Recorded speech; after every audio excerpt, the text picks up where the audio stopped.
រឿងខ្លាចឃ្មុំពូកែធ្វើម្ហូបនៅក្នុងព្រៃដ៏ស្រស់ត្រកាលមានខ្លាចឃ្មុំមួយក្បាលស្រឡាញ់ការចម្អិនម្ហូបជាងអ្វីទាំងអស់រៀងរាល់ព្រឹងវាកាន់វែកសម្លហើយចូលដល់ផ្ទះបាយដើម្បីធ្វើម្ហូបឲ្យមិត្តភក្តិមើលទៅមិត្តទន្សាយមកដល់មុនគេដើម្បីជួយខ្លាចឃ្មុំក្នុងការរៀបចំរបស់របរ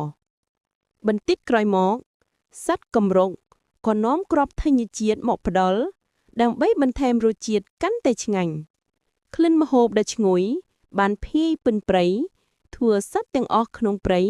ចូលមកមើលខ្លាឃ្មុំបានរៀបចំម្ហូបយ៉ាងល្អិតល្អន់នៅលើតុដូចជាអ្នកជំនាញក្នុងការធ្វើម្ហូបមិនចឹងខ្លាឃ្មុំបានចែករំលែកម្ហូបរបស់វាឲ្យសត្វទាំងអស់បានសាកល្បងមុខម្ហូបហើយសត្វទាំងអស់គ្នាសប្បាយចិត្តខ្លាំងចុងក្រោយសត្វទាំងអស់បានយល់ថា